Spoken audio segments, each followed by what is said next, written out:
Hello everybody, I am Jay Shady and you are listening to The Voice of Reason. So I am back with a Raw review. Last week was my birthday, took a week off, and now I'm here. September 23rd, Raw review. It's now September 24th, technically after midnight. What are you going to do? But I will say that this Raw was very, very good. I enjoyed it a lot. The 3 hours kind of just flew by. I mean, pretty much 85 to 90% of the show was good stuff. You had a couple things that were just, not great here and there, but most of it was pretty fucking good TV. I'll go right through this. It opens up with Triple H and Stephanie coming out. They have the superstars who celebrated and beat up the Shield with Dan Bryan last week. They had them on the stage, and Triple H, when everybody thinks that he's going to fire some of them or whatever, he says, thank you. You guys were stepping up. You guys were being men, and you did this for yourselves. And then RVD says, no, we did this for Dan Bryan. And then Triple H berates him for that, says, you're doing this for somebody who's trying to go for the championship rather than you getting the championship yourself and all this. And then he says that he gets it, that they don't like the Shield. So tonight it will be an 11-on-3 match. All 11 of those guys versus the Shield in an elimination handicap match for the main event. We also get the announcement that somebody will face Randy Orton tonight. But yeah, it was a pretty good opening segment. There's a lot of curiosity and a lot of questions and a lot of different things going on with this Corporation 2.0 storyline. Triple H is pulling different strings at different times. He's not just doing what you expect of a heel, but he does the thing with making it no interference in the Randy Orton Dan Bryan match. Then he strips Randy Orton of being the face of the company.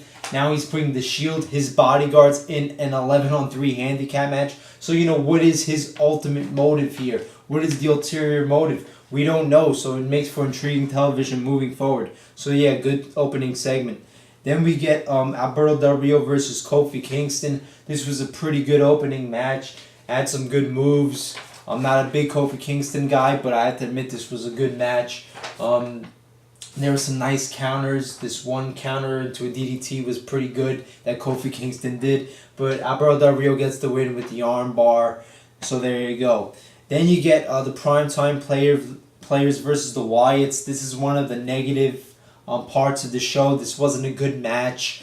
The Wyatts, it was the two lesser guys, not Bray Wyatt, his two bitches that were doing the fighting versus the primetime players. They get the victory. Then Bray Wyatt comes in, does his finisher, bada bing, bada boom, and that's that. The Wyatt family just is so irrelevant right now, and that's, WWE's main problem right now to me is where they're going with the Wyatt family. They haven't done anything of, significance since SummerSlam, since Kane has been gone, and why? Why does it have to only be Kane that, adds interest to the Wyatt family storyline? This should be, a stable, a group of people that just do interesting shit no matter what. It shouldn't just be, all focused on one guy in Kane. So I don't know what they're doing with the Wyatt family, but they're totally useless right now and irrelevant.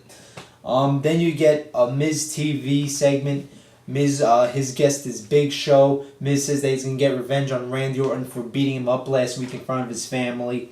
Brings out Big Show and, ridicules Big Show for knocking out Dusty Rhodes last week, and says, why are you doing everything that Stephanie tells you to do? Basically, why are you just being a bitch? And then Stephanie comes out.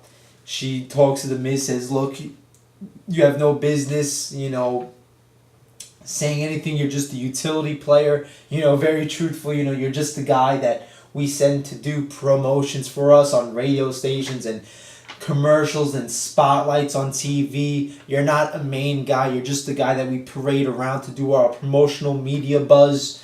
And then she tells Big Show to knock the Miz out, and the Big Show knocks him out just like that.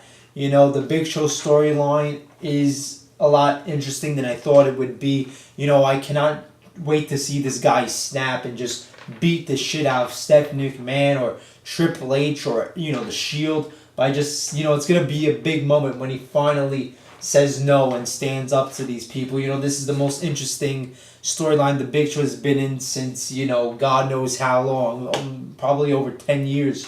So, good stuff there. I like, it's an overdose of McMahon, but in a good way. You have the McMahons, now the 2.0 corporation. They're just all over the show, but it's a good thing. They're involved with different storylines with the Big Show, with Daniel Bryan, with the Shield, with the Rhodes family, and that's how it was back in the day with the original corporation.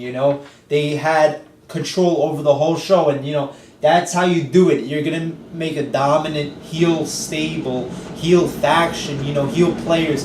You have to have them be, dominant all over the show. Make it all about them so that when the opposition does finally overcome them, it's all the much better. So I love the stuff that they're doing with the McMahons. You really hate these people, so it's good television. Then you get Rob Van Dam versus Randy Orton. Of course, people choose Rob Van Dam to face Randy Orton. This was a good match. This was pretty good. And then, but it ends with a count out. Randy Orton just snaps. I guess he's trying to go back to his older psychotic self that, Triple H and Stephanie want from him. Another good storyline right there. Randy Orton harkening back to a better version of Randy Orton. And he loses it and just beats the hell out of Rob Van Dam. Does the DDT from the top rope. So good stuff there. Another good segment, match and post-match segment there. Even though it ended in a count-out. It's Raw, so you don't need a definitive finish. You're furthering the storyline of Randy Orton going back to his psychotic self. How could you argue against that? And, excuse me, I got a little text going on. Let me just shut that shit off. Darkness, imprison me. Oh, that's it. Alright. Then you get a backstage segment. I just wanted to highlight this one. Randy Orton goes up to Brie Bella, and I guess they, knock down the, fourth wall, kayfabe, whatever you call it, and address that Brie Bella is going out with Daniel Bryan because Randy Orton goes up to her, and he's all like, why don't you lose your, troll goat-faced boyfriend and go out with the real guy. I like that they're involving her. And just, when you throw a woman into the mix, it always adds a different factor, Why, try to hide behind the fact that Daniel Bryan is going out with one of the divas, It's just, it adds more to the mix, This storyline's going on for maybe 2 months now. You add some more new shit to always keep it fresh. So I hope that they continue to add Brie Bella into this whole thing. So yeah, I like that segment. Then you get Fandango versus Santino. This was the low point of the night. Something that nobody cares about, but you always have to have this shit. There was also a Divas match. I forgot to write it down, but who cares? That was another low point that I didn't watch. But yeah, Fandango versus Santino. Nobody cares about this shit. Santino just doesn't fit in to the way WWE is right now because it's more, it's getting more adult driven and more, masculinity driven, more old school, more serious. It's a lot more serious than it was in, the Santino PG era when, there was cobras everywhere and he was doing the Cobra versus Saka with Mick Foley and doing, Santina. Santino just doesn't fit in a more serious WWE that we're in right now. So it just throws it all off. But whatever, this wasn't that long. Fandango gets the victory. Then you get CM Punk. He comes out to a huge buzz from the crowd because they're in Chicago. He talks about the Chicago Blackhawks, talks about how they were down 3-1 in the Stanley Cup playoffs against the Detroit Red Wings, and they came back to win it and win the Stanley Cup, and that's what CM Punk is going to do. That's what Chicago people do. Good promo, got the crowd going. Hometown crowd, you suck up to them and get them to go crazy for you, and CM Punk did that perfectly. He said he's going to get his hands on Paul Heyman and all this. Then Paul Heyman comes out on a little motorized wheelchair, and he starts, dissing the Chicago crowd and all this. Dissing CM Punk,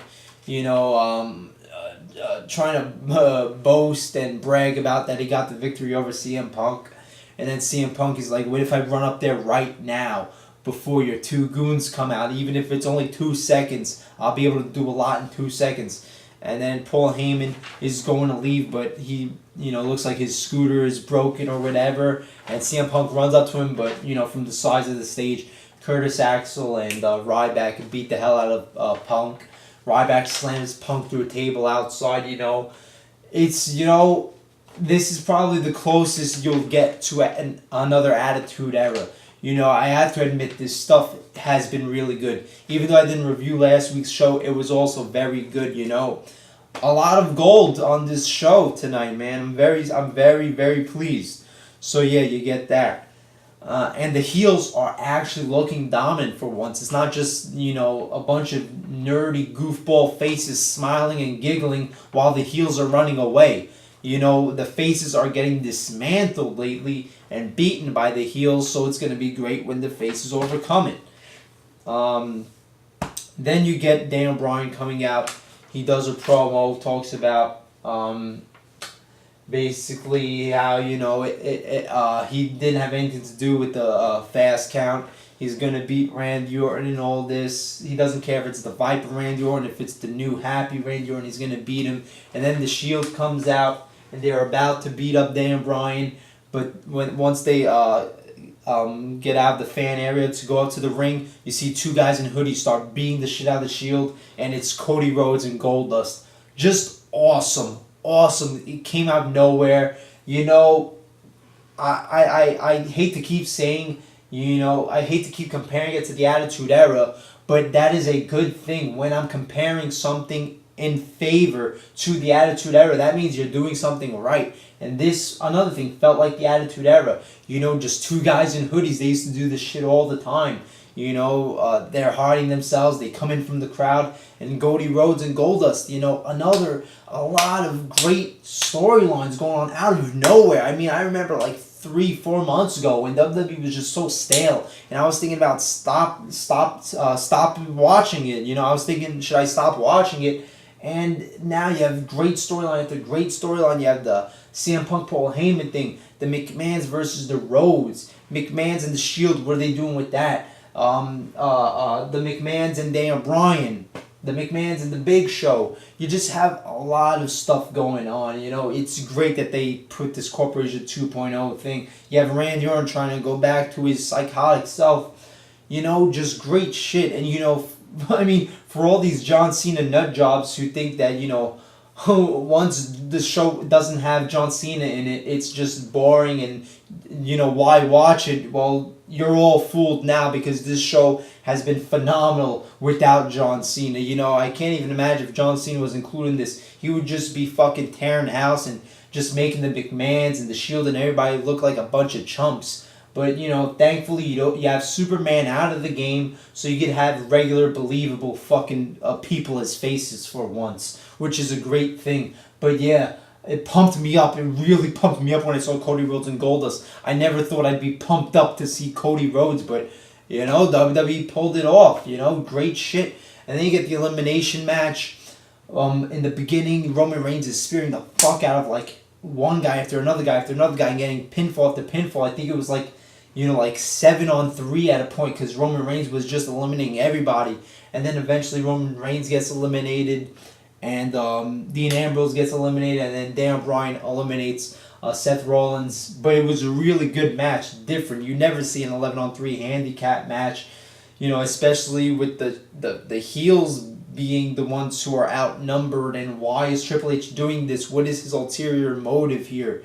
Why is he playing face sometimes and sometimes playing heel? What is going on? So you get that. Daniel Bryan beat Seth Rollins. And all the guys come back to help him out because the Shield starts going after him. And, the faces stand tall once again. And Daniel Bryan, ends the show with the yes chance. So, yeah, I mean, I don't know what happened. I don't know what happened backstage a few months ago when WWE was stale, boring, everybody was falling asleep on it, but all these writers had a fucking fire lit up their ass, and they have been writing fucking great TV, great storytelling. They've got their creative juices flowing. The McMahons, all them great additions to have them in, Stephanie McMahon and Triple H. I don't know where Vince is, but whatever. Yeah, it's amazing. You know, I was going into WrestleMania 29, like, there is nothing I care about on this show. And now I can name like four, five, six storylines that I have a lot of interest in. You know, it's out of nowhere. It really is. This is, you know, the best WWE has been in a while. You know, I hope they could continue to do this. I hope they could continue to do this the right way. All I would like to see is them to utilize the Wyatt family. You know, if they could just do that, then you would have another great storyline right there. But even without the Wyatt family, the greatest thing ever was putting the corporation back into business, because they have made for some interesting, unique, shocking television that you don't know what to expect. You're on the edge of your seat, and every now and then you pump your fist in the air, get out of your seat, and get excited when you see something, which is, you know, that couldn't have been said for a couple of years now with WWE television. So there you go. A great Raw. Past two Raws have been great. Hopefully they keep it up. As always, I'm Jay Shady, the voice of reason. Like, comment, subscribe, and I'll see you later.